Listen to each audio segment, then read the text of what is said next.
Hello everyone, welcome back to my channel जिसका नाम है science and math with Kirti, जिसमें हम पढ़ रहे हैं क्लास 10 के लिए साइंस।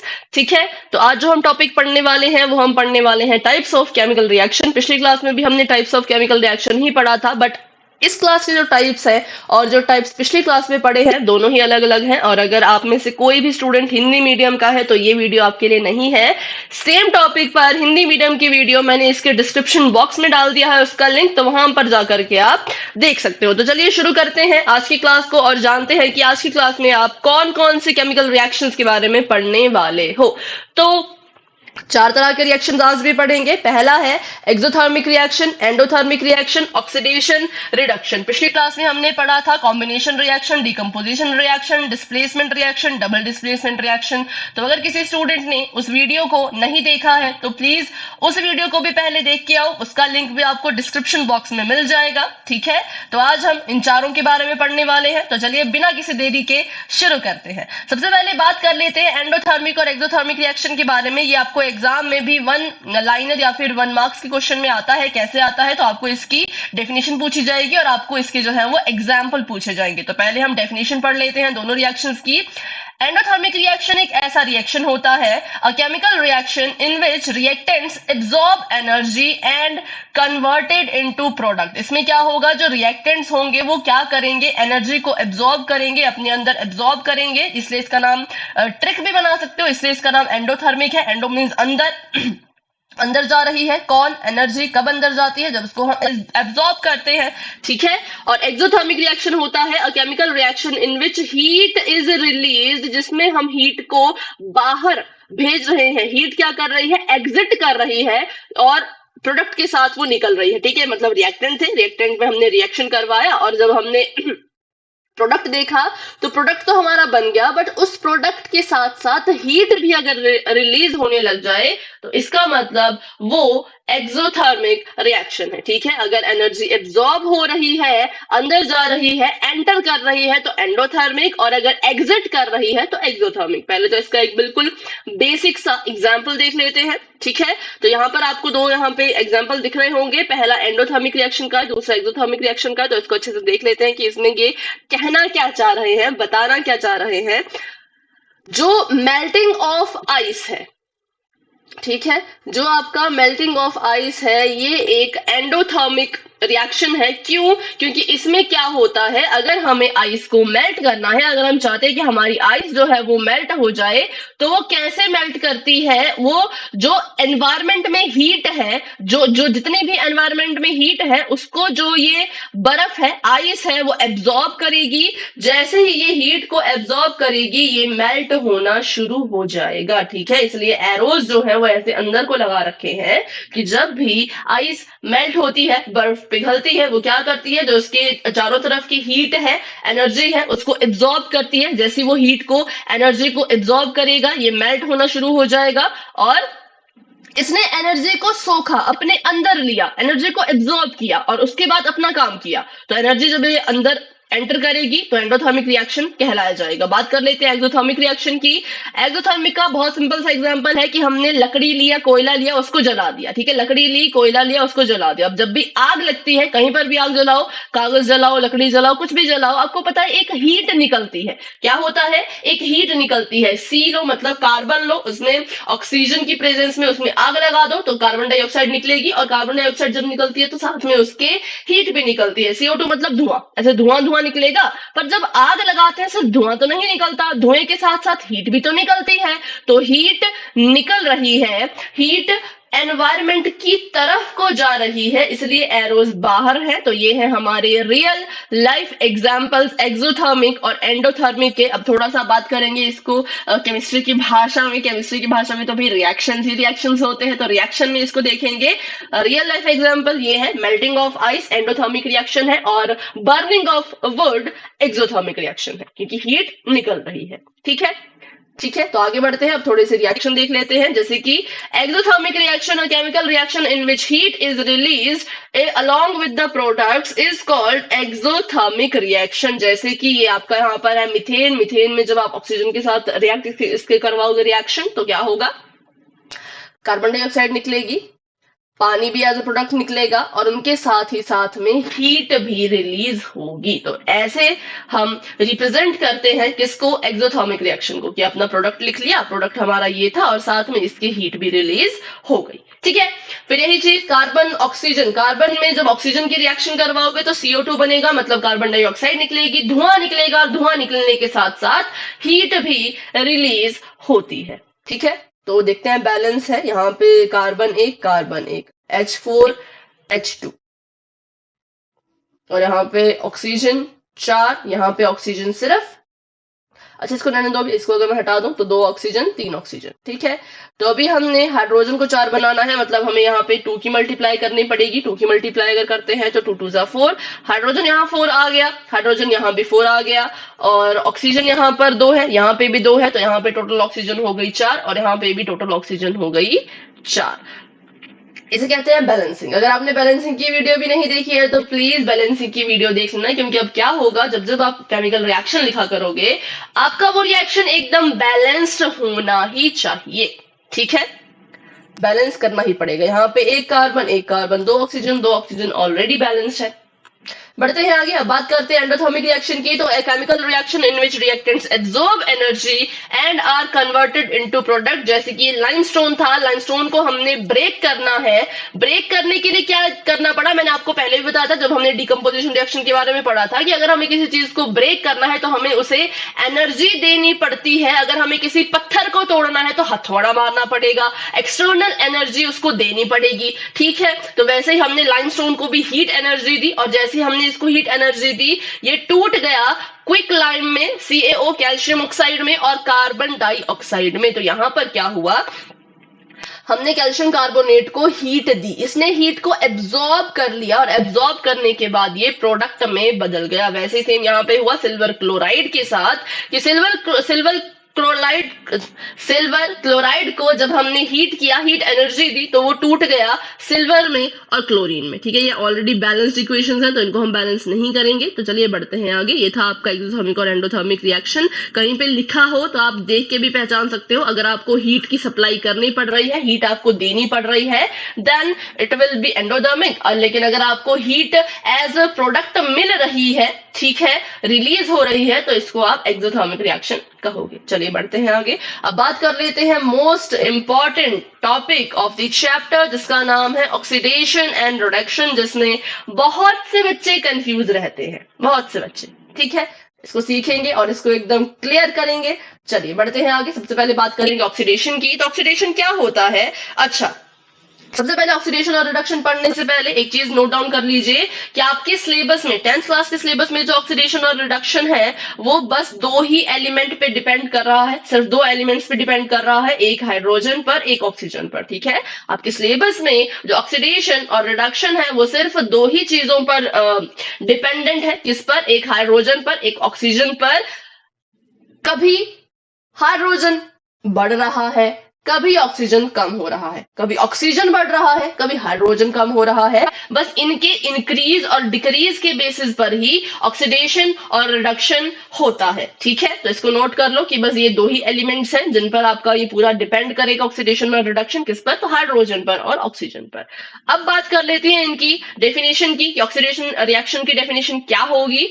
तो when there is an increase of oxygen और loss of hydrogen, अगर आपने एक केमिकल रिएक्शन लिखा, उसमें आपने रिएक्शन करवाया, मतलब उनके बीच में रिएक्शन हुआ, रिएक्शन होने के बाद क्या हुआ, ऑक्सीजन में या तो इंक्रीज हो गया, नंबर 1, या तो ऑक्सीजन इंक्रीज हो गई, नंबर 2 या तो हाइड्रोजन डिक्रीज हो गई। तो दोनों ही केसेस में हम कहते हैं कि ऑक्सीडेशन होता है जब जब ऑक्सीजन इंक्रीज होती है, तब तब ऑक्सीडेशन होता है। तब जब क्या होता है, जब जब ऑक्सीजन इंक्रीज होती है तब तब ऑक्सीडेशन होता है। जब जब हाइड्रोजन डिक्रीज होती है, उसका लॉस होता है, तब तब भी ऑक्सीडेशन ही होता है। Loss of hydrogen, increase in oxygen. ठीक है, तो अब इसको एग्जाम्पल के थ्रू समझेंगे तो आपको ज्यादा क्लैरिफिकेशन मिलेगी। जैसे कि यहाँ पर आप देख सकते हैं कि अब हमें कैसे पता चलेगा कि ऑक्सीजन में इंक्रीज हो रहा है या डिक्रीज हो रहा है, कैसे पता चलेगा। तो इसका पता लगाने के लिए आपको रिएक्शन को बिल्कुल ध्यान से देखना है, और क्योंकि हम पढ़ चुके हैं कि हम जो ऑक्सीडेशन और रिडक्शन देखेंगे 10th क्लास के सिलेबस में, वो डिपेंड करता है हाइड्रोजन और ऑक्सीजन पर। तो जैसे ही ऑक्सीडेशन या रिडक्शन वाला क्वेश्चन आएगा तो आपकी नजर हाइड्रोजन और ऑक्सीजन इन दोनों पर ही होनी चाहिए और किसी पर नहीं। जैसे आपको लगा कि यहाँ पे आपसे पूछ रहे हैं ऑक्सीडेशन के बारे में या रिडक्शन के बारे में, तो फटाफट से अपनी नजर दौड़ाओ हाइड्रोजन कहाँ है, ऑक्सीजन कहाँ है, इन दोनों पर। तो मेरे पास भी एक रिएक्शन लिख रखा है, मैंने भी यहाँ पे अपनी नजर दौड़ानी है हाइड्रोजन और ऑक्सीजन पर।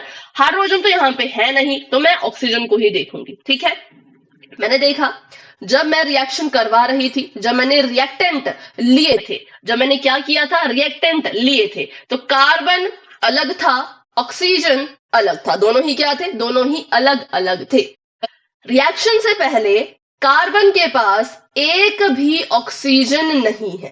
आई रिपीट, रिएक्शन से पहले कार्बन के पास एक भी ऑक्सीजन नहीं है, बट आफ्टर रिएक्शन क्या होता है, एकदम से कार्बन के पास ऑक्सीजन आ जाता है।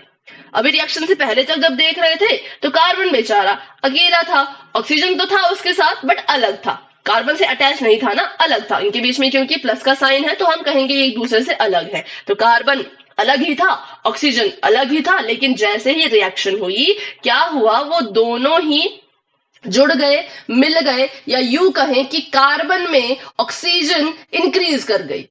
रिएक्शन से पहले उसके पास 0 ऑक्सीजन, रिएक्शन के बाद एकदम से ऑक्सीजन आ गया, तो मतलब ऑक्सीजन इंक्रीज हो रही है ना, तो इसलिए हम कहेंगे कि यहाँ पर ऑक्सीडेशन हुई। अब आपको पूछा जाए कि चलो ये तो आपने बता दिया कि ऑक्सीडेशन हुई, अच्छा किसकी ऑक्सीडेशन हुई, कार्बन की हुई कि ऑक्सीजन की हुई, तो आपको ये भी पता होना चाहिए।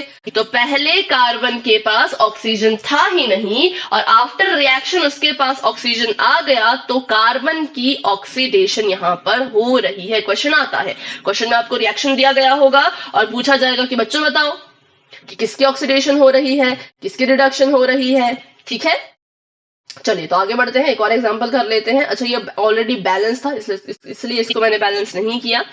यहाँ पर देखिए ये फास्फोरस है, फास्फोरस पहले अलग था, ऑक्सीजन पहले अलग ही था, बट जैसे ही रिएक्शन हुआ तो दोनों एक साथ आ गए। मतलब फास्फोरस के पास रिएक्शन से पहले एक भी ऑक्सीजन नहीं था, बट जैसे ही रिएक्शन खत्म हुआ, प्रोडक्ट निकला, प्रोडक्ट में जो है वो फास्फोरस को ऑक्सीजन मिल गया, पहले नहीं था बाद में मिल गया, तो मतलब इसमें भी क्या हुआ, ऑक्सीजन की इंक्रीज हो रही है, ऑक्सीजन बढ़ रहा है। तो इसलिए हम कहेंगे कि हमारा जो फास्फोरस है इसकी ऑक्सीडेशन हुई, क्योंकि पहले इसके पास ऑक्सीजन नहीं था, बट आफ्टर रिएक्शन इसके पास ऑक्सीजन जो है वो आ गया। ठीक है, तो किसकी ऑक्सीडेशन हो रही है, जिसके पास नंबर ऑफ ऑक्सीजन बढ़ रही है उसकी ऑक्सीडेशन हो रही है, तो इसलिए यहाँ पर आ गया कि फास्फोरस की यहाँ ऑक्सीडेशन हो रही है। अब बात करते हैं इस इक्वेशन को, रिएक्शन को बैलेंस करने की। तो यहाँ पर देखिए फास्फोरस 4 है, ऑक्सीजन 2 है, यहाँ पे फास्फोरस 2 है, ऑक्सीजन 5 है। तो पहले ऑक्सीजन को बैलेंस करते हैं। ऑक्सीजन को बैलेंस करने के लिए मैं इसको 10 बनाऊंगी, तो मुझे इसे जो है वो 2 से मल्टीप्लाई करना पड़ेगा, 2 5 10, ऑक्सीजन 10 बन गया, और यहाँ पर 5 से मल्टीप्लाई करना पड़ेगा, 5 2 10, ऑक्सीजन 10 बन गया। तो ऑक्सीजन बैलेंस हो चुका है दोनों ही जगह। यहाँ पे फास्फोरस 4 है, यहाँ पे मल्टीप्लाई कीजिए तो 2 2 4, यहाँ पे भी फास्फोरस 4 हो गया। ठीक है, तो हमने इसको बैलेंस करके लिख दिया है। तो ये था हमारा ऑक्सीडेशन। कब, ये हमने सीखा कि इंक्रीज ऑक्सीजन में जब होता है उसका पता कैसे लगाते हैं। अब आगे बढ़ते हैं, अब हमने इंक्रीज सीख लिया, अब लॉस ऑफ हाइड्रोजन भी देख लेते हैं कि कैसे पता चलेगा कि हाइड्रोजन का लॉस हो रहा है। ठीक है, चलो, H2S गैस थी, उसमें हमने ब्रोमीन के साथ उसकी रिएक्शन करवाई। आफ्टर रिएक्शन देखा कि भाई अभी जो ये हाइड्रोजन था ये तो सल्फर के पास था, है ना, अभी जो ये हाइड्रोजन था भाई वो तो सल्फर के पास था। आफ्टर रिएक्शन क्या हुआ, ये हाइड्रोजन ने सल्फर को छोड़ दिया और ब्रोमीन के पास जाके चला गया। क्या किया, सल्फर को छोड़ दिया, ब्रोमीन के पास चला गया। अब हमने कहा भाई यहाँ तो लॉस हो गया, पहले सल्फर के पास हाइड्रोजन था, रिएक्शन से पहले सल्फर के पास हाइड्रोजन था, बट जैसे ही रिएक्शन हुआ सल्फर का हाइड्रोजन हो गया गायब, उससे अलग हो गया, उससे बिछड़ गया। तो हम कहेंगे कि यहाँ पर इसको लॉस हो रहा है, तो यहाँ पर भी ऑक्सीडेशन ही होगी, क्योंकि 2 जगह ऑक्सीडेशन होती है। अगर ऑक्सीजन का इंक्रीज हो रहा है तब तो भाई ऑक्सीडेशन होगी ही होगी, बट अगर हाइड्रोजन का लॉस हो रहा है तब भी ऑक्सीडेशन होती है। तो यहां पर ऑक्सीडेशन हो रही है किसकी? तो भाई सल्फर। ठीक है, ये गलत लग गया यहाँ पे एरो।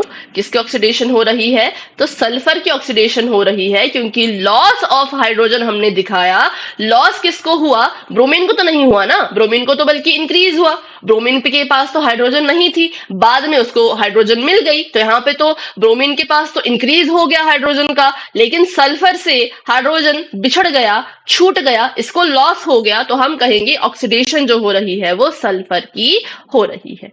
ठीक है, क्योंकि रिएक्शन से पहले तक तो हाइड्रोजन था, but after reaction no hydrogen, loss of hydrogen, and loss of hydrogen leads to oxidation. चलिए, अच्छा इसको बैलेंस करते हैं एक बार। तो यहाँ पे दो हाइड्रोजन, एक ही हाइड्रोजन, दो ब्रोमीन, एक ही ब्रोमीन, मतलब यहाँ पे दो लगाने की देरी है और ये बैलेंस हो जाएगा, क्योंकि इसका दो लगाने से हाइड्रोजन भी दो हो गए, ब्रोमीन भी दो हो गया, सल्फर यहाँ भी एक था, यहाँ पर भी एक ही है, तो सल्फर को बैलेंस करने की जरूरत नहीं है।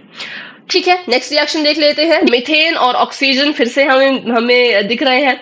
तो इसको जब हमने किया, रिएक्शन करवाई, तो कार्बन डाइऑक्साइड आया और पानी आया। ठीक है, अब देखते हैं किसकी यहाँ पे क्या हो रही है।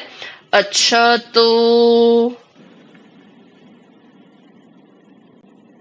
ठीक है, अब यहाँ पे ना दोनों चीजें हो रही है, अगर आप थोड़ा सा ध्यान से देखें, पर दोनों चीजें आप अभी समझ नहीं पाओगे क्योंकि अभी रिडक्शन तो पढ़ा नहीं है, तो अभी ऑक्सीडेशन तक किसी को कोई बात नहीं। ठीक है, तो बिफोर रिएक्शन कार्बन के पास हाइड्रोजन था। ठीक है, बिफोर रिएक्शन कार्बन के पास हाइड्रोजन था।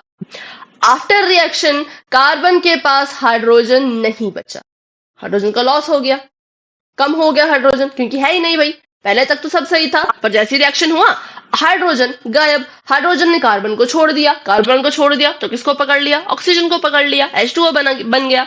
ठीक है, तो इसलिए हम कहेंगे कि यहाँ पे जो ऑक्सीडेशन हो रही है वो कार्बन की हो रही है, क्योंकि कार्बन ने झेला है लॉस किसका? हाइड्रोजन का, इसलिए इसकी ऑक्सीडेशन होगी। ठीक है, अब देखते हैं बैलेंस है या नहीं। एक कार्बन, चार हाइड्रोजन, दो हाइड्रोजन, दो ऑक्सीजन, दो ऑक्सीजन, हाइड्रोजन यहाँ चार है, यहाँ पे दो ही है, तो यहाँ को इसको 2 से मल्टीप्लाई करना पड़ेगा, तो 2 2 जा 4 हाइड्रोजन हो गया, लेकिन ऑक्सीजन भी 4 हो गई, क्योंकि यहाँ पर भी देखो 2 से मल्टीप्लाई किया तो 2, 4 हाइड्रोजन ऑक्सीजन हो गई, तो हमें यहाँ पे भी 2 से मल्टीप्लाई करना पड़ेगा। अब ये बैलेंस्ड है। ठीक है, अब ये कैसा है? अब ये बैलेंस्ड है। ऊपर वाले को भी हमने ऐसे ही बैलेंस किया था, यहाँ पे 2 लगाने से ये बैलेंस हो चुका है। चलिए बढ़ते हैं आगे। अब बात करते हैं रिडक्शन रिएक्शन की। अभी हमने ऑक्सीडेशन पढ़ा, अब हम रिडक्शन की बात करेंगे। तो ऑक्सीडेशन और रिडक्शन एक दूसरे के कॉम्प्लीमेंट्री होते हैं, मतलब एक दूसरे के उल्टे होते हैं, और सबसे मोस्ट इंपॉर्टेंट चीज, ये दोनों हमेशा साथ साथ चलते हैं, क्योंकि अगर किसी की रिडक्शन हो रही है तो ऑब्वियस सी बात है किसी की ऑक्सीडेशन भी तो हो रही होगी। अगर किसी से हाइड्रोजन छूट रहा है, लॉस हो रहा है, तो ऑब्वियस सी बात है कि हाइड्रोजन किसी और को जाके पकड़ेगा, वहां हाइड्रोजन का इंक्रीज होगा। तो ऑक्सीडेशन रिडक्शन साथ साथ चलते हैं। रिडक्शन पढ़ लेंगे अच्छे से, फिर आप रिलेट कर पाओगे कि कैसे साथ साथ चल रहे हैं। ठीक है, तो रिडक्शन कहता है in a substance there is an increase of hydrogen. पहले क्या हो रहा था? ऑक्सीजन जब इंक्रीज हो रही थी तो ऑक्सीडेशन आ रहा था, लेकिन जब हाइड्रोजन इंक्रीज हो रही है तो रिडक्शन होगा। ठीक है, इंक्रीज ऑफ हाइड्रोजन और लॉस ऑफ ऑक्सीजन। अगर कहीं पे क्या हो रहा हो, हाइड्रोजन इंक्रीज हो रही हो और ऑक्सीजन का जो है वो लॉस हो रहा हो, तो उसको हम रिडक्शन कहते हैं। ठीक है, बिल्कुल सिंपल भाषा में कहें तो increase of hydrogen, decrease of oxygen leads to reduction. ठीक है, यहां पर देख लेते हैं लॉस ऑफ ऑक्सीजन कैसे होता है। अब क्या हुआ?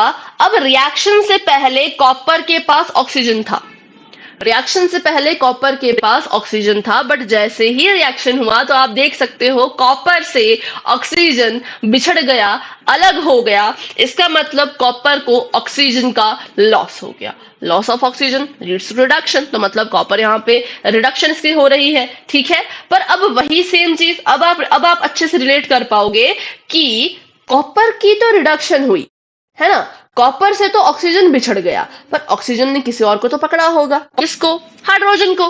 बिल्कुल, तो मतलब कॉपर के पास पहले ऑक्सीजन था, बट कॉपर के पास आफ्टर द रिएक्शन ऑक्सीजन नहीं रहा, उसका लॉस हो गया, तो हम कहेंगे इसकी यहां पर रिडक्शन हो गई। क्या हो गई भाई? इसकी यहां पर रिडक्शन हो गई। लेकिन वहीं अगर आप हाइड्रोजन को देखो तो हाइड्रोजन के पास रिएक्शन से पहले ऑक्सीजन नहीं था, बट रिएक्शन के बाद इसके पास ऑक्सीजन आ गया। ऑक्सीजन का हाइड्रोजन को क्या हो रहा है? इंक्रीज हो रहा है। पहले 0 ऑक्सीजन थी, बट आफ्टर रिएक्शन ऑक्सीजन आ गया तो हाइड्रोजन की यहां ऑक्सीडेशन हो गई। तो ऐसे आपको एक रिएक्शन में बच्चों पहचानना आना चाहिए कि कैसे कैसे ऑक्सीडेशन होती है, कैसे कैसे रिडक्शन होती है। तो इस इक्वेशन में दोनों चीजें साथ हो रही थी। वैसे पिछले वाली इक्वेशन में भी दोनों चीजें साथ हो रही थी, पर मैंने उस वक्त यही समझाया क्योंकि फिर आप कंफ्यूज हो जाते। बट अभी समझ पाए होंगे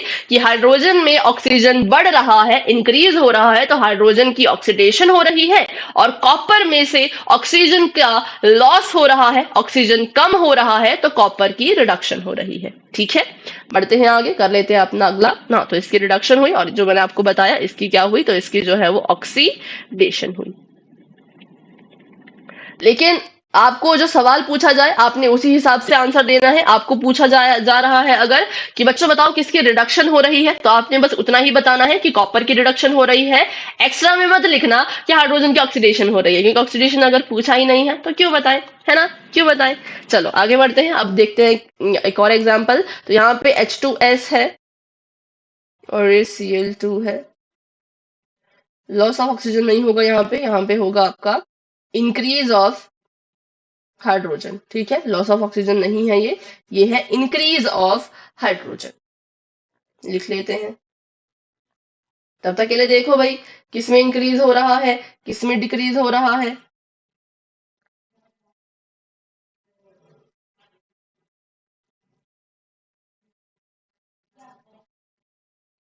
ठीक है, चलो हमारे पास भाई सल्फर था। सल्फर के पास पहले रिएक्शन से पहले हाइड्रोजन था, लेकिन क्लोरीन के पास रिएक्शन से पहले हाइड्रोजन नहीं था। बट जैसे ही रिएक्शन हुआ हमने क्या देखा, क्लोरीन के पास कोई हाइड्रोजन नहीं है, पर रिएक्शन के बाद क्लोरीन को हाइड्रोजन मिल गया। अब हाइड्रोजन मिल गया मतलब हाइड्रोजन की इंक्रीज हो गई, हाइड्रोजन की इंक्रीज हो गई मतलब इसका क्या हो गया, मतलब इसकी रिडक्शन हो गई, क्योंकि हाइड्रोजन इसमें बढ़ रहा है तो यहाँ पे क्या हो गया, इसकी रिडक्शन हो गई। ठीक है, और अगर हम बात करें सल्फर की, तो सल्फर के साथ क्या हो रहा है, हाइड्रोजन का लॉस हो रहा है, क्योंकि सल्फर के पास ऑक्सीजन से पहले तक तो भाई हाइड्रोजन था, लेकिन जैसे ही इसका रिएक्शन हुआ, इसकी हमने रिएक्शन करवाई, सल्फर बेचारा अकेला रह गया, हाइड्रोजन ने इसको छोड़ दिया। हाइड्रोजन ने अगर इसको छोड़ दिया है, इसको हाइड्रोजन का लॉस हुआ है, तो इट मींस इसकी ऑक्सीडेशन हो रही है। ठीक है, तो ये हमने इसको यहाँ पर नोट डाउन करके लिख दिया है। आप भी इसको स्क्रीनशॉट ले सकते हो या फिर इसको अपने साथ साथ नोट कर सकते हो। ठीक है, तो ये था इंक्रीज ऑफ हाइड्रोजन एंड साथ साथ में इसका डिक्रीज भी। तो यहाँ भी ऑक्सीडेशन और रिडक्शन साथ में हो रही है, बट क्योंकि हम रिडक्शन पढ़ रहे हैं तो हमारा मेन फोकस रिडक्शन पे ही रहेगा कि रिडक्शन किसकी हुई, क्लोरीन की, क्योंकि इसको जो है वो एक हाइड्रोजन रिएक्शन के बाद मिल गया। अब इसको बैलेंस करते हैं, यहाँ पे 2 हाइड्रोजन है, एक ही हाइड्रोजन है, 2 क्लोरीन है, एक ही क्लोरीन है, यहाँ पे 2 लगाओ तो ये बैलेंस हो जाएगा। चलिए बढ़ते हैं आगे। अब बात करते हैं ऑक्सीडेशन रिडक्शन रिएक्शन की। वैसे हमने पीछे यहाँ पे इसकी बात कर ही ली थी, बट चलो इसको अलग से भी पढ़ लेते हैं कि ऑक्सीडेशन रिडक्शन रिएक्शन क्या होता है। Such a reaction in which one reactant is oxidised and the other is reduced during the reaction is called redox reaction. ऐसा रिएक्शन जिसमें कोई सब्सटेंस है जो ऑक्सीडाइज हो रहा है, ठीक है, और दूसरा सब्सटेंस है जो रिड्यूस हो रहा है, तो दोनों चीजें सेम एक साथ हो रही हैं, तो उसको हम रिडॉक्स रिएक्शन कहते हैं। ठीक है, तो इसका एग्जांपल बहुत सिंपल सा है, यहाँ पे आप देख सकते हो, ये लेड है, लेड ऑक्साइड है।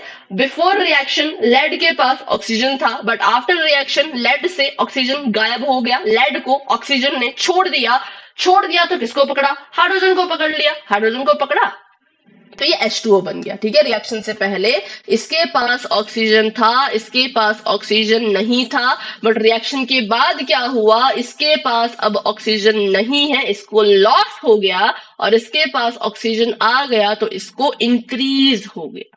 ठीक है, तो देखते हैं इसमें, ये है यहां पर हो रही है ऑक्सीडेशन, किसकी, हाइड्रोजन की। किसकी ऑक्सीडेशन, हाइड्रोजन की, क्योंकि पहले इसके पास ऑक्सीजन नहीं था, बाद में ऑक्सीजन मिल गया तो ऑक्सीडेशन हुई। और बात करें लेड ऑक्साइड की, तो लेड ऑक्साइड के पास पहले ऑक्सीजन था, बाद में नहीं रहा, तो इसकी रिडक्शन हो गई। ठीक है, तो ये है रेडॉक्स रिएक्शन, जिसमें इंक्रीज भी हो रहा है, डिक्रीज भी हो रहा है। किसका? तो ऑक्सीजन का। ये बैलेंस एक बार देख लेते हैं। लेड वन ओ H2 ठीक है, बैलेंस्ड है। आगे बढ़ते हैं, एक और एग्जांपल कर लेते हैं। यहाँ पे देखिए CuO plus H2 Cu plus H2। यहाँ पे क्या हुआ? कॉपर की रिडक्शन हो रही है। कॉपर के पास, कॉपर ऑक्साइड के पास ऑक्सीजन था, आफ्टर रिएक्शन ऑक्सीजन नहीं रहा। हाइड्रोजन के पास ऑक्सीजन नहीं था, but after the reaction oxygen आ गया, तो इसलिए यहाँ पर भी ऑक्सीडेशन एंड रिडक्शन साथ साथ हो रहा है, इसलिए ये रेडॉक्स रिएक्शन है। ठीक है, यहाँ देखिए इसकी हो रही है ऑक्सीडेशन क्योंकि इसको ऑक्सीजन मिला, और इसकी हो रही है रिडक्शन क्योंकि इससे ऑक्सीजन छिन गया। ठीक है, अब कर लेते हैं छोटा सा टेस्ट। तो कोशिश करना कि आप इसका आंसर कमेंट सेक्शन में दो। अभी जैसे क्वेश्चन आपको दिख चुके हैं, वीडियो को पॉज करके हर एक क्वेश्चन का आंसर दे दो कि कैसा कैसा रिएक्शन है, पहला कैसा है, दूसरा कैसा है, तीसरा कैसा है, चौथा कैसा है। ठीक है, उसको आप बता दो खुद से ही। फिर वापस आओ और इसका सोल्यूशन देखो, और देखो कि अभी जो आपने पूरी वीडियो पढ़ी उसमें से आपको कितना समझ आया, आपके कितने क्वेश्चन सही हुए। ठीक है, तो ये है Ki, पोटेशियम आयोडाइड, और इसके साथ में है H2O2। तो जब यहाँ पर हमने इसकी रिएक्शन करवाई तो हमने देखा कि भाई हाइड्रोजन था, H2O2 अलग था। ठीक है, H2O2 अलग था, और जो पोटेशियम था उसके साथ आयोडीन था।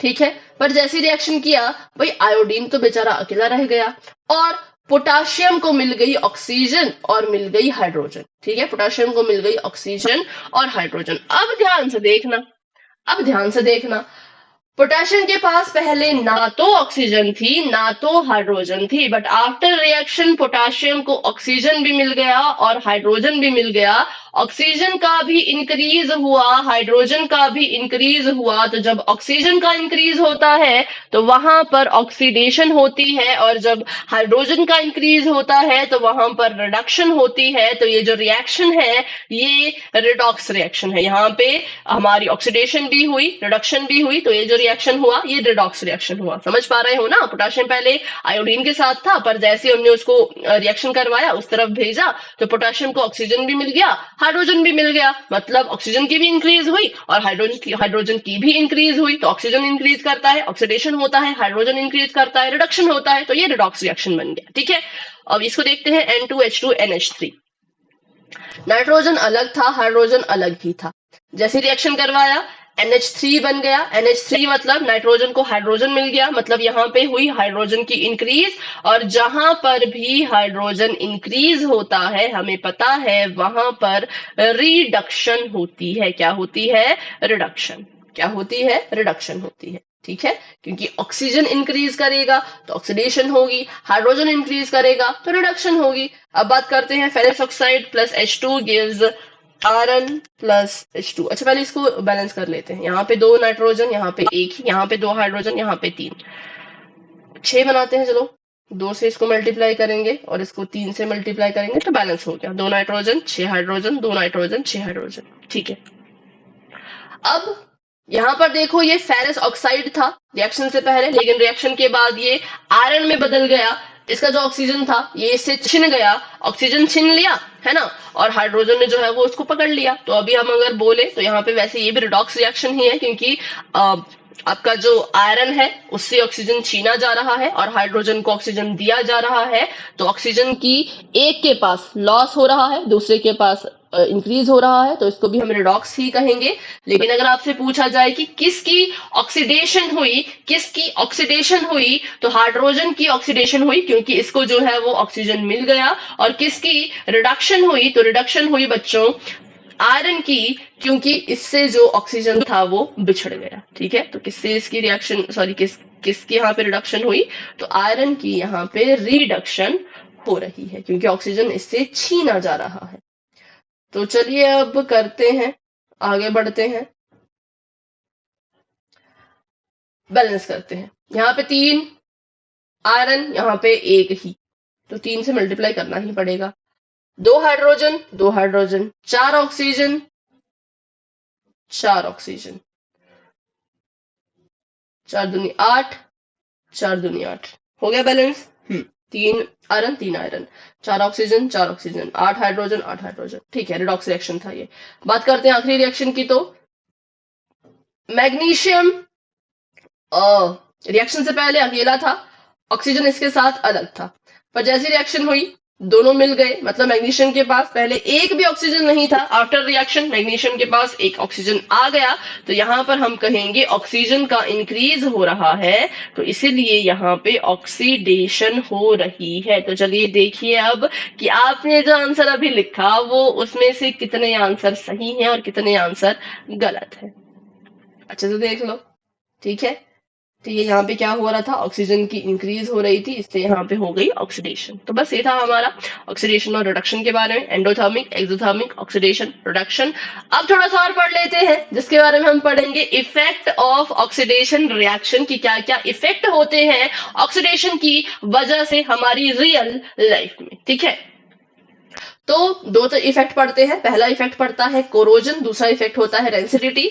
तो देखते हैं अब इसको क्या क्या होता है कोरोजन और रेंसिडिटी। तो कोरोजन की अगर हम बात करें, कोरोजन होता है when a metal comes in contact with its surrounding acid, moisture etcetera, it corrodes and this process is called corrosion. ये कह रहे हैं जब कोई मेटल हो, कोई धातु, इसको आप कह लो कोई भी मेटल हो, आयरन हो, सिल्वर हो, प्लैटिनम हो, है ना, प्लैटिनम को तो शायद पता नहीं होता होगा कि नहीं, बट हाँ मेटल में आता है वो।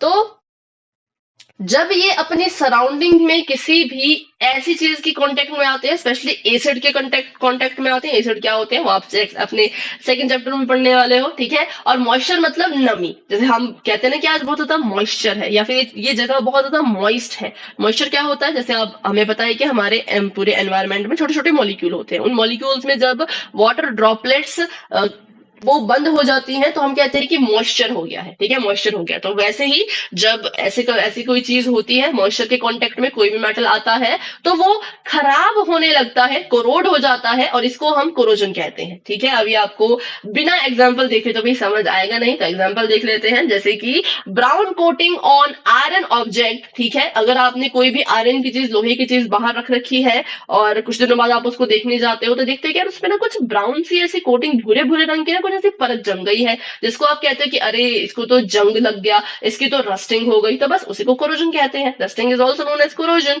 तो यहाँ पे एग्जाम्पल देखिए, आपके पास ये अभी कील है, नेल्स है, ठीक है, कील है, अभी ये ठीक है, अभी इनको रस्टिंग नहीं हुई है, अभी ये बिल्कुल शाइन कर रही हैं, ग्रे से कलर की है ना। तो जैसे ही इनमें रस्टिंग होगी, आप इसको कुछ दिनों के लिए बाहर छोड़ दोगे, मॉइस्ट जगह पे रख दोगे, तो क्या हो जाएगा, इस पे ऐसी एक ब्राउन सी लेयर जम जाएगी, परत जम जाएगी। पहले हमारी नेल्स ऐसी थी, बट आफ्टर कोरोजन, आफ्टर जब वो मॉइस्चर के कांटेक्ट में आई तो क्या हो गया, वो ऐसे ब्राउन सा उस पे कुछ परत जम गई, इसी को हम कहते हैं कोरोजन एंड इसी को हम कहते हैं रस्टिंग। ठीक है, और ये किसी भी मेटल के साथ हो सकता है, जरूरी नहीं कि लोहे के साथ ही हो। और किसके साथ होता है, तो और होता है ब्लैकनिंग ऑफ सिल्वर आर्टिकल, चांदी के साथ भी होता है। पहले देखिए चांदी का चम्मच था, पहले ये ऐसा था, कुछ दिनों बाद ऐसा हो गया, कुछ टाइम बाद ऐसा हो गया, कुछ टाइम बाद ऐसा हो गया, और कुछ टाइम बाद तो इसकी बहुत ही हालत खराब हो गई कि इसको जो है वो ये बिल्कुल ही काला पड़ गया। तो ये भी किसकी वजह से हुआ कि जब हमारा जो ये सिल्वर था वो किसकी रेंज में आया, एसिड या फिर मॉइस्चर की रेंज में आया, तो फिर इससे क्या हो गया, इस पर एक ब्लैक से कलर की परत जम गई, जिसको हम कोरोजन कहते हैं, ये कोरोड हो गया। ठीक है, तो ये था कोरोजन। अब इसकी क्या क्या साइड इफेक्ट है, तो साइड इफेक्ट ऑफ कोरोजन ये है कि लोहे को जंग लगा तो हमें इससे क्या होगा, हमें थोड़ा ना कोई नुकसान है। अब कील में अगर जंग लग गया तो हमें क्या फर्क पड़ेगा, हमें थोड़ा ना कोई नुकसान होगा, लेकिन नहीं, नुकसान होता है। कैसे, due to corrosion there are a lot of damage to car structure. अब आपको पता है कि जो आपकी कार बनती है उसके लिए भी मेटल यूज होता है। अब आप कार को यूज ना करो, कार को आप ऐसी जो है वो बाहर रखे रखो, बारिश हो रही है, धूप हो रही है, नीचे कीचड़ है, पानी है, मॉइस्ट जगह पे कार को रखो, तो उसके जो वो है, मतलब चीजें हैं, उसके जो पार्ट्स हैं वो डैमेज होना शुरू हो जाते हैं ड्यू टू कोरोजन। कार के स्ट्रक्चर डैमेज होंगे, ब्रिजेस जो पुल होते हैं, जो बनाए जाते हैं क्रॉस करने के लिए, जहाँ से हम आते हैं जाते हैं, उस पर जंग लग जाता है, तो धीरे धीरे जो आपका मेटल है वो अपनी क्वालिटी खो देता है, और पुल जो है वो खराब हो जाते हैं, वो टूट जाते हैं। ठीक है, आयरन रेलिंग, जैसे अब घर है, घर में हमने पता है सभी को छत पे ऐसे रेलिंग बनाई होती है जिससे बच्चे ऐसे गिर ना जाए, या फिर अपनी प्रोटेक्शन के लिए हम रेलिंग बनाते हैं। बहुत बारिश हो, मॉइस्चर हो, है ना, तो उससे क्या होता है, वो रेलिंग भी खराब होने लगती है, उस पर भी एक ब्राउन ब्राउन सी परत जमने लग जाती है। शिप मतलब, क्योंकि शिप तो देखो 24 घंटे पानी में ही रहेगा, कितना सारा मॉइस्चर होगा, तो इसलिए क्या होगा, शिप भी जो है वो डैमेज हो जाती है, और जितने भी मेटल के ऑब्जेक्ट हैं वो सभी डैमेज होते हैं। जैसे कि यहाँ पे आप देख सकते हो, ये है ब्रिज, एक पुल है, ये देख पा रहे हो ना, यहाँ पे देखो पुल है, ये सड़क है, ये इसके ऐसे पिलर्स हैं, और ये एक ब्रिज है। अब इसको थोड़ा सा जूम करके फोटो लिया गया है, तो आप देख पा रहे हो कि ये टूट गया। ये कैसे देखो टूटता जा रहा है, बिकॉज ऑफ दिस कोरोजन। इस कोरोजन की वजह से जो भी इस मेटल की स्ट्रेंथ थी वो धीरे धीरे खत्म हो रही है, क्योंकि इसने इसको पूरा खराब कर दिया है, डैमेज कर दिया है। पहले ये बिल्कुल इसके साथ ऐसे अटैच था, बट कोरोजन की वजह से ये अटैच नहीं रह पाया, और ये जो है वो एकदम खराब हो गया। ठीक है, तो इसलिए बहुत ज्यादा साइड इफेक्ट है कोरोजन के। यहाँ पे देख सकते हो एरोप्लेन, एरोप्लेन के ऊपर भी देखिए कैसे ब्राउन ब्राउन से लेयर जम रही है, मतलब ये भी पूरा जो है वो खराब हो रहा है। तो इसलिए साइड इफेक्ट होते हैं कोरोजन के बहुत सारे, और बहुत बड़े बड़े साइड इफेक्ट होते हैं, बहुत ज्यादा डैमेज होता है। अब ऐसा क्या करें कि हम इसको कोरोजन से बचा सकें। अब ये तो हमें पता है कि कोरोजन होता है, अब इसकी प्रिवेंशन क्या है, कैसे इसको रोका जा सकता है। तो इसको रोकने का जो बहुत इफेक्टिव तरीका है वो ये है कि जब भी आपने कोई चीज बनाई है ना, उसको पेंट कर दो। आयरन की जो चीजें बनाते हैं उनको आप हमेशा देखोगे कि उनको पेंट कर दिया जाएगा, उन पर पेंट की एक कोटिंग लगा देंगे, जिससे क्या होगा, जिससे जो आपका आयरन है वो एयर के या मॉइस्चर के कांटेक्ट में नहीं आ पाता, बिकॉज वो जो लेयर है पेंट की वो आयरन और एनवायरमेंट के बीच में एक गैप बना देती है, एक मतलब कहते हैं कि उसको बचा लेती है, प्रोटेक्शन बन जाती है वो, जिससे हमारा जो आयरन है वो जल्दी खराब नहीं होता, वो कोरोड नहीं होता, कोरोजन उस पर असर नहीं कर पाता। कब, जब आप उस पर पेंट कर देते हो। ठीक है, तो चलिए ये था हमारा कोरोजन के बारे में, और इसकी प्रिवेंशन भी हमने जान ली। अब हम बात करते हैं रेंसिडिटी के बारे में। व्हेन फैटी और oily foods are stored for a long time they get oxidized, lose their taste and smell and become rancid, called rancidity। जब क्या होता है, जब भी आप कोई फैटी चीज है या फिर ऑयल वाली कोई ऑयली फूड है, कोई आपने सब्जी बना रखी है, कुछ भी आपने रखा है, कुछ टाइम बाद क्या होता है, वो धीरे धीरे अगर आप उसको खाओ ना, या फिर रखे रखो ऐसे ही, फ्रिज में ना रखो, बाहर रखो, तो धीरे धीरे वो खराब होता जाएगा, पता नहीं उसमें स्मेल आ जाएगी, वो अपनी स्मेल तो वो खो देगा। क्योंकि जो फ्रेश आप चावल बनाते हो, फ्रेश सब्जी बनाते हो, उसकी स्मेल कितनी अच्छी होती है ना, दूर से पता लगता है कि अच्छा सीटी आई और तो चावल की खुशबू आ गई। बट जब उन्हीं चावल को रखे रखोगे, वो ठंडे हो जाएंगे, 2-3 दिन के बाद उनको स्मेल करने की कोशिश करोगे तो उनकी स्मेल वैसी नहीं रहती, बल्कि इनफैक्ट उससे बदबू आने लगती है ना। एक तो वो अपना जो उसका टेस्ट है, टेस्ट खो देंगे। अब कोई चीज खराब हो गई है तो उसका टेस्ट अच्छी चीज की तरह तो नहीं रहता, वो भी खराब हो जाता है, टेस्ट भी, तो टेस्ट और स्मेल चेंज हो जाती है, और वो रेंसिड मतलब खराब हो जाते हैं एक तरह से, और इसी को, इस प्रोसेस को हम रेंसिडिटी कहते हैं। तो इसके भी एग्जांपल देखेंगे तभी समझ पाओगे। तो जैसे यहाँ पर आप देख सकते हो टमाटर है, टमाटर पहले हमारा ऐसा होता है बिल्कुल लाल लाल सा टमाटर, बट अगर आप इसको यूज ना करो, इसको ऐसे ही पड़े रहने दो, तो ड्यू टू ऑक्सीडेशन इसकी क्या हो जाती है, इसकी ऑक्सीडेशन हो जाती है, और उसकी वजह से कुछ समय बाद ये ऐसा हो जाता है, पीला पीला सा, काले काले से धब्बे हो जाते हैं। और तब भी अगर आप इसको फेंको नहीं या वैसे ही रहने दो, तो फिर तो इसकी हालत और भी खराब हो जाती है, ये पूरा गल जाता है, पूरा सड़ जाता है। ठीक है, और नीचे आप देख रहे हो ये एक ब्रेड है, इसको खाना मत, ठीक है, ये एक ब्रेड है। इस ब्रेड पे देखो तो ऐसे काले काले से कुछ मतलब वो है, लेयर जम गई, जिसको हम फंगस भी कहते हैं। तो ये भी किसकी वजह से होता है, ये प्रोसेस है रेंसिडिटी, और किसकी वजह से होती है, तो ऑक्सीडेशन की वजह से होती है। इसमें भी अगर मैं बोलूं तो हाँ, मॉइस्चर का इसमें भी रोल रहता है। ठीक है, मॉइस्चर अगर ना भी हो तब भी आपका खाना तो खराब होगा। जैसे हम बोलते हैं ना कि भाई गर्मियों में सुबह कोई सब्जी बनी है तो रात को मत खाओ, क्या पता वो खराब हो चुकी हो, वो ऑक्सीडाइज्ड हो चुकी हो, है ना, कुछ भी उसके साथ हो चुका हो, रिएक्शन हो चुका हो। तो इसलिए फ्रिज वाला फिर है, उसमें क्या होता है, बिल्कुल ठंडी जगह पे रखते हैं, जिससे खाना जल्दी खराब नहीं होता है। ठीक है, और ये सेब देखो, तो ये सेब तो भाई सबने ही देखा होगा, चलो ये मान लो नहीं देखा हो, ये भी मान लो नहीं देखा हो, पर ये चीज तो आप सभी ने देखी होगी कि जब सेब को काटते हैं, जब काटा है तब तक तो वो ठीक रहेगा, बट जैसे ही उसको थोड़ी देर के लिए ऐसे रखो, उसको ना खाओ, तो उसके ऊपर ऐसे कुछ देखो ब्राउन ब्राउन सा हो जाता है। या देखो फ्रेश कटा हुआ सेब बिल्कुल व्हाइट है, लेकिन जो दूसरा सेब है वो बिल्कुल ऐसा ब्राउन ब्राउन सा है। तो ये भी किसके कारण हुआ, ये भी इस ऑक्सीडेशन की वजह से हुआ, और इसको ये खराब होना शुरू हो जाएगा। अगर आप इसको नहीं खाओगे, ऐसे रखोगे 1 घंटा, 2 घंटा, 5 घंटे, अगले दिन तक, तो ये खराब खराब की कैटेगरी में ही आएगा। ठीक है, तो इसको कहते हैं रेंसिडिटी। ठीक है, अब इसके क्या साइड इफेक्ट है, तो इसके साइड इफेक्ट तो भाई बताने की जरूरत नहीं है, खराब खाना खाओगे तो वही कितने साइड इफेक्ट हो जाएंगे, होंगे या नहीं, बिल्कुल। अच्छा, इसकी प्रिवेंशन क्या है, तो प्रिवेंशन यही है कि अपने खाने को ठंडी जगह पे रखा कीजिए, जैसे फ्रिज में रख दिया कीजिए, पर उसमें भी बहुत ज्यादा देर तक नहीं रखना है, कंज्यूम कर लिया करो, ठीक है। और दूसरा है कि जैसे चिप्स आती है ना, हम पैकेट फूड खाते हैं, कुरकुरे हो गया, लेज हो गया या वगैरह वगैरह जो भी चिप्स हम खाते हैं, उसमें क्या होता है, तो उसमें वो काफी दिनों तक स्टोर रखते हैं उसको। अब आप देखते होंगे उसकी एक्सपायरी डेट, जैसे आज अगर चिप्स बनी है तो लगभग लगभग 6-7 महीने या इतने टाइम तक वो चलती है। वो कैसे चलती होगी? क्या वो ऑक्सीडाइज नहीं होती होगी? क्या वो खराब नहीं होती होगी? तो नहीं, वो नहीं होती है। क्यों? क्योंकि उसके लिए एक, जैसे हमने प्रिवेंशन का तरीका निकाला था अपने लोहे को बचाने के लिए, वैसे फूड प्रिजर्वेटिव होते हैं जिसमें सबसे कॉमन है नाइट्रोजन। तो जो आपके पैकेट फूड होते हैं बच्चों, उसमें जो है वो एक गैस उन्होंने उस पैकेट में डाली होती है जिसको हम कहते हैं नाइट्रोजन। क्योंकि उस पैकेट से ऑक्सीजन को हटा दिया गया है। जब ऑक्सीजन हट गई है तो ऑक्सीडेशन कैसे होगी? जब ऑक्सीजन ही हटा दी तो ऑक्सीडेशन कैसे होगी? तो इसलिए उसमें जो है वो नाइट्रोजन गैस डाली होती है आपके पैकेट फूड में, इसलिए वो जो है वो जल्दी खराब नहीं होते, वो प्रिजर्व हो जाते हैं। उनके जो है प्रिजर्व मतलब हाँ प्रिवेंट हो जाते हैं वो ऑक्सीडेशन से, और वो जल्दी खराब नहीं हो पाते, ठीक है। तो बस यही था हमारा पहले चैप्टर का लास्ट टॉपिक, जो हमने अब पूरा कंप्लीट कर लिया है। अगली क्लास में हम फर्स्ट चैप्टर के जितने भी क्वेश्चंस रहते हैं उन सभी को कंप्लीट करने की कोशिश करेंगे, ठीक है। तो चलिए आज की क्लास को हम यहीं तक रखते हैं। आज की क्लास अगर आपको पसंद आई हो तो प्लीज वीडियो को लाइक कीजिए। आप चाहते हो कि आपके फ्रेंड्स भी पढ़ें तो उनको शेयर कीजिए, और कमेंट जरूर कीजिए अपने आंसर्स, अपना फीडबैक, अपने डाउट्स, अपने क्वेश्चन, अपने सजेशन, जो भी आपको मन करे आप कमेंट में बता सकते हो, ठीक है।